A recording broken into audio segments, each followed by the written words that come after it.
Warning. The subject of this film you are about to watch reveals a crucial secret of your life.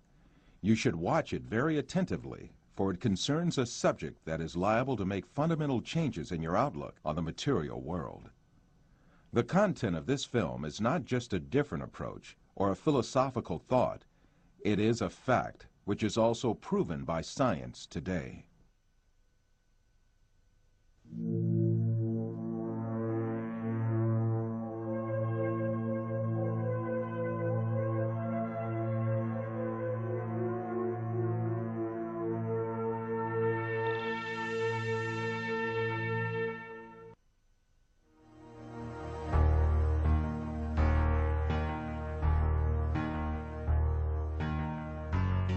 Man is conditioned right from the beginning of his life that the world he lives in has an absolute material reality. So he grows up under the effect of this conditioning and builds his entire life on this viewpoint. The findings of modern science, however, have revealed a completely different and significant reality than what is presumed.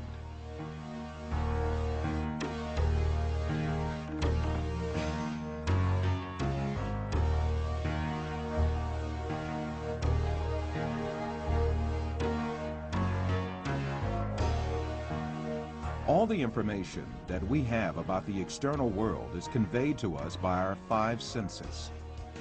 The world we know of consists of what our eyes see, our ears hear, our noses smell, our tongues taste, and our hands feel. Man is dependent on only those five senses since birth. That is why he knows the external world only the way it is presented by these senses. Yet, scientific research carried out on our senses has revealed very different facts about what we call external world. And these facts have brought to light a very important secret about matter, which makes up the external world.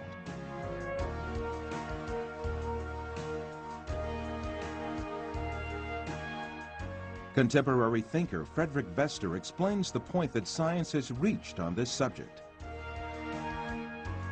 Statements of some scientists posing that man is an image, everything experienced is temporary and deceptive, and this universe is a shadow, seems to be proven by science in our day. In order to better grasp this secret behind matter, let us be reminded of our information about our sense of sight, which provides us with the most extensive information about the external world.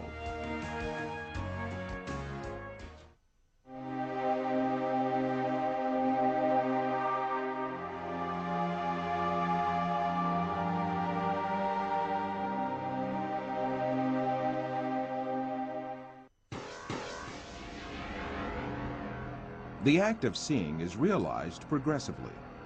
At the instance of seeing, light clusters called photons travel from the object to the eye and pass through the eye lens, where they are refracted and focus on the retina at the back of the eye.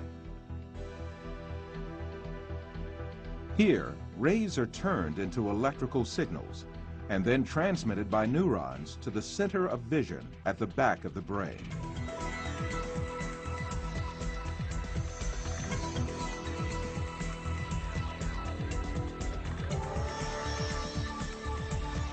The act of seeing actually takes place in this center in the brain.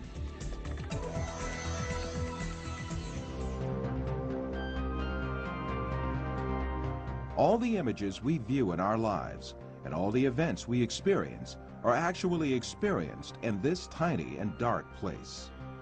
Both the film you are now watching and the boundless landscape you see when you gaze at the horizon actually fit into this place of a few cubic centimeters.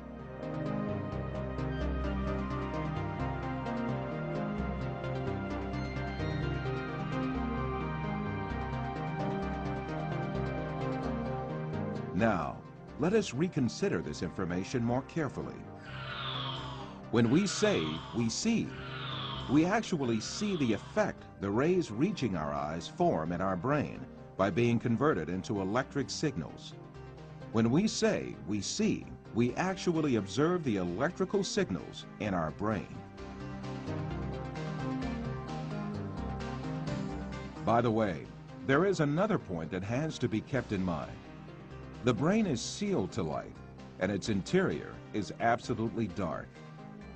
Therefore, it is never possible for the brain to contact with light itself.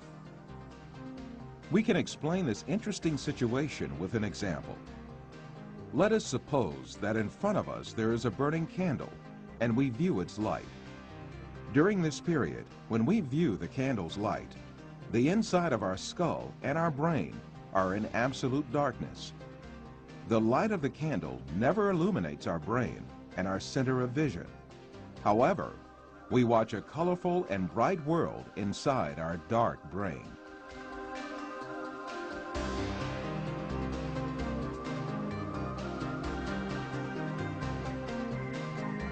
The same situation applies to all our other senses. Sound, touch, taste, and smell are all perceived in the brain as electrical signals. Therefore, our brains throughout our lives do not confront the original of the matter existing outside us, but rather an electrical copy of it formed inside our brain. It is at this point that we are misled by assuming these copies are instances of real matter outside us.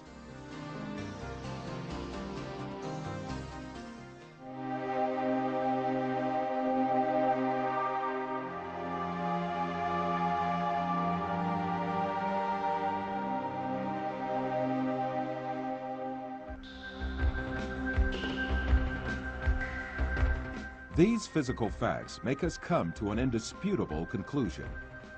Everything we see, touch, hear, and perceive is matter. The world, or the universe, is only electrical signals in our brain.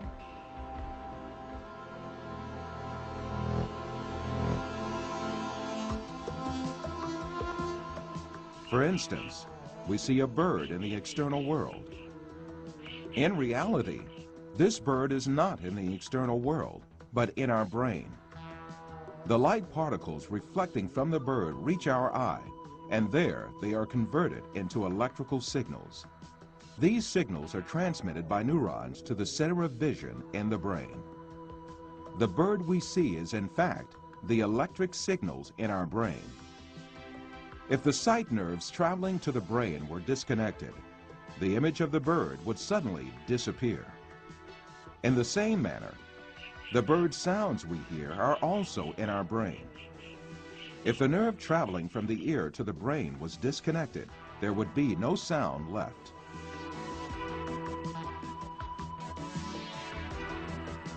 Put simply, the bird, the shape of which we see, and the sound of which we hear, is nothing but the brain's interpretation of electrical signals.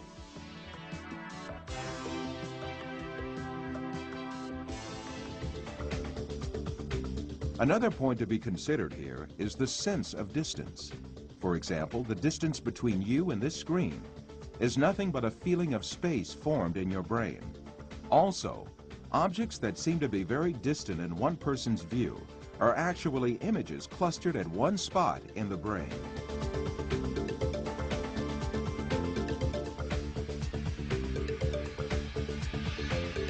For instance, someone who watches the stars in the sky assumes that they are millions of light years away from him. Yet the stars are right inside himself and the center of vision of his brain.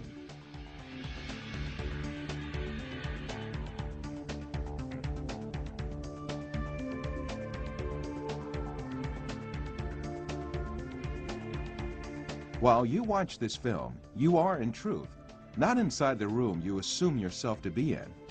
On the contrary, the room is inside you. Your seeing your body makes you think that you are inside of it. However, you must remember that your body, too, is an image formed inside your brain. So far, we have been speaking repeatedly of an external world and a world of perceptions formed in our brain, the latter of which is what we see. However, Since we can never actually reach the external world, how can we be sure that such a world really exists? Definitely we cannot. The only reality we cope with is the world of perceptions we live within our minds.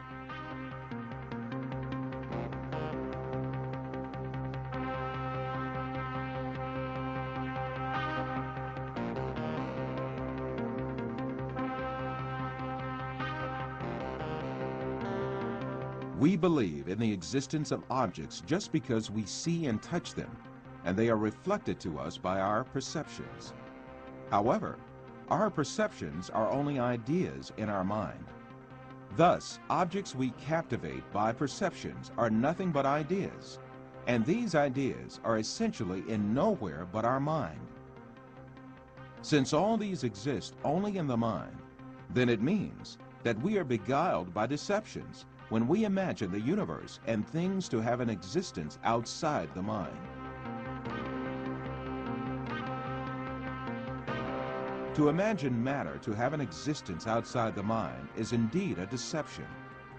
The perceptions we observe may well be coming from an artificial source. It is possible to see this in the mind's eye by an example.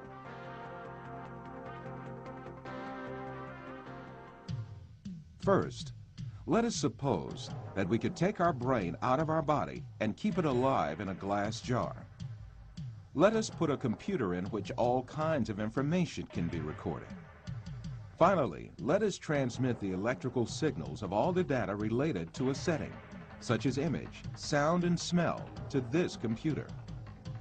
Let us connect this computer to the sensory centers in our brain with electrodes and send the pre-recorded data to our brain. As our brain perceives these signals, it will see and live the setting correlated with these. From this computer, we can send to our brain also signals pertaining to our own image. For instance, we can send to our brain the electrical correlates of such senses as sight, hearing, and touch that we perceive while we sit at a desk.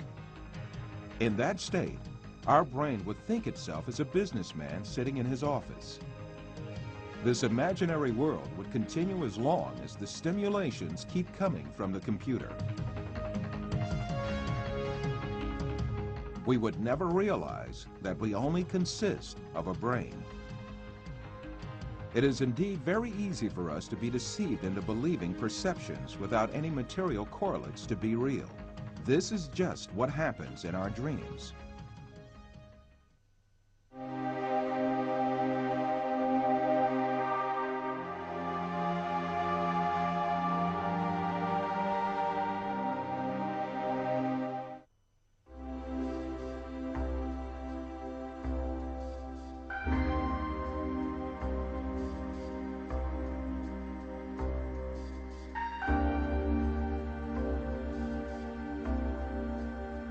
For you, reality is all that can be touched with the hand and seen with the eye.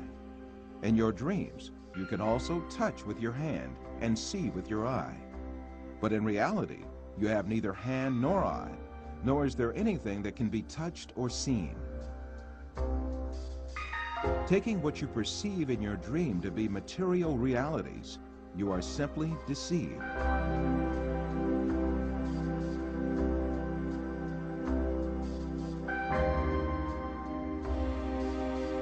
For example, a person deeply asleep in his bed may see himself in an entirely different world in his dream. He may dream that he is a pilot and command a giant airplane, and even spend a great effort to command the plane. In fact, this person has not taken even one step away from his bed. In his dreams, he may visit different settings and meet with friends, have a chat with them, eat and drink together. It is only when the person awakes from his dream that he realizes all were only perceptions. If we are able to live easily in an unreal world during our dreams, the same thing can equally be true for the world we live in. When we wake up from a dream, there is no logical reason for not thinking that we have entered a longer dream that we call real life. The reason we consider our dream to be fancy and the world as real is nothing but a product of our habits and prejudices. This suggests that we may well be awoken from the life on earth, which we think we are living right now, just as we are awoken from a dream.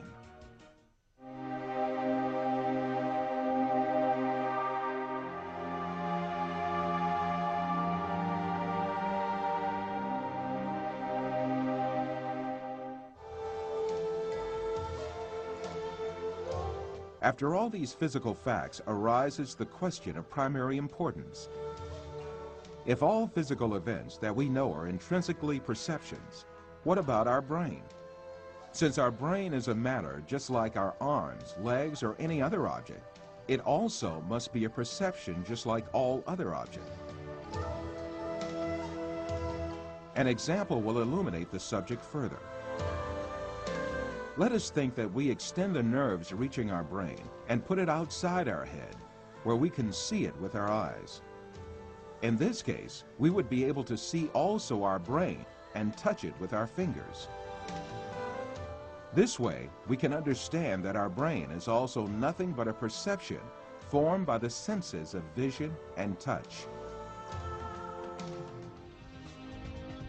Then, what is the will that sees, hears, and perceives all other senses if it is not the brain? Who is it that sees, hears, touches, and perceives the taste and smell?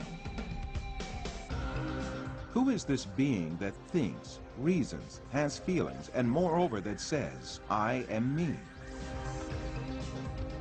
One of the important thinkers of our age, Karl Popper, also poses the same question. Since the Greeks, philosophers have been thinking about the ghost in the machine, the small man within the small man, etc. Where is I, the person who uses his brain? Who is it that realizes the act of knowing? As St. Francis of Assisi said, what we search for is the one that sees. In fact, this metaphysical being that uses the brain, that sees and feels, is the soul. What we call the material world is the aggregate of perceptions viewed and felt by this soul. Just as the bodies we possess and the material world we see in our dreams have no physical reality, the universe we occupy and the bodies we possess now also have no physical reality. The real absolute being is the soul. Matter consists merely of perceptions viewed by the soul.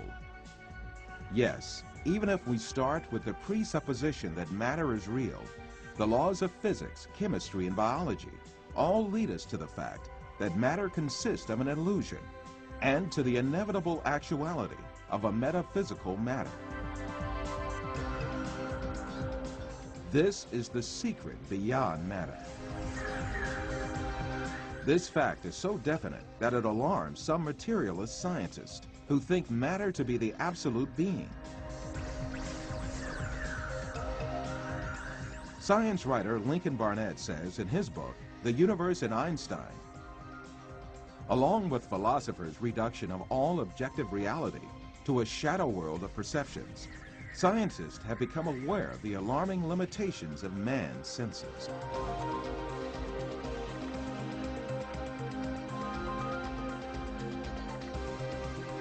All these facts bring us face to face with a very significant question. If the thing we acknowledge to be the material world is merely comprised of perceptions given to our soul, then what is the source of these perceptions? In answering this question, we must consider the fact that matter does not have a self-governing existence by itself, but is a perception. Therefore, this perception must have been caused by another power, which means that it must have been created. Moreover, this creation must be continuous. If there were not a continuous and consistent creation, then what we call matter would disappear and be lost. This may be likened to a television on which a picture is displayed as long as the signal continues to be broadcast. If the broadcast stops, the image on the screen will also disappear.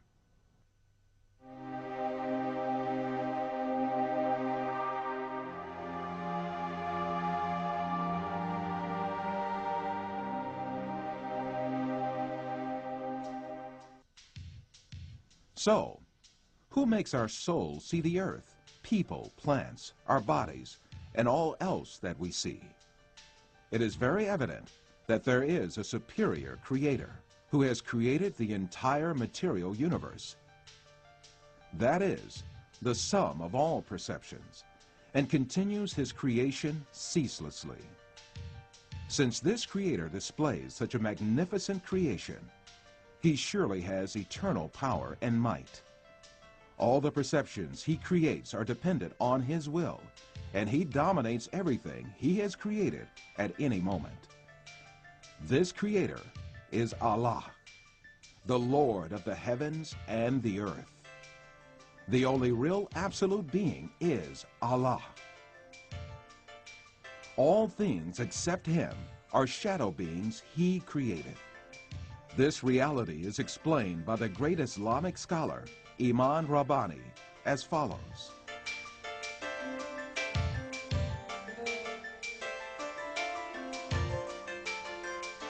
Allah, the substance of these beings which he created, is but nothingness. He created all in the sphere of senses and illusions. The existence of the universe is in the sphere of senses and illusions, and it is not material. In reality, there is nothing in the outside except the glorious being, who is Allah.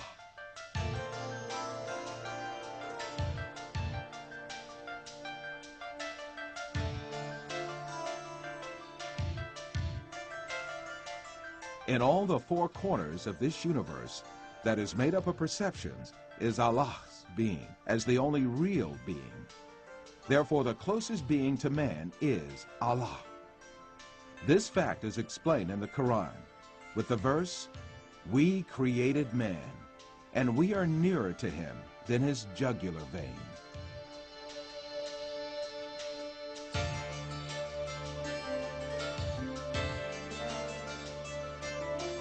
Wherever we are, Allah is with us. While you watch this film, the closest being to you is Allah, who creates everything you see at any moment. As long as Allah makes us see images and gives sensations related to this world, we continue to live in this world. When he ends the images and sensations belonging to this world, shows us the angels of death, and gives perceptions of a different dimension, this means we have died. The day of resurrection, judgment, heaven, hell, and all our eternal life will be created in the same way for us. To create all these is too easy for Allah, who displays the evidence of his eternal power and infinite knowledge to us, yet in this world.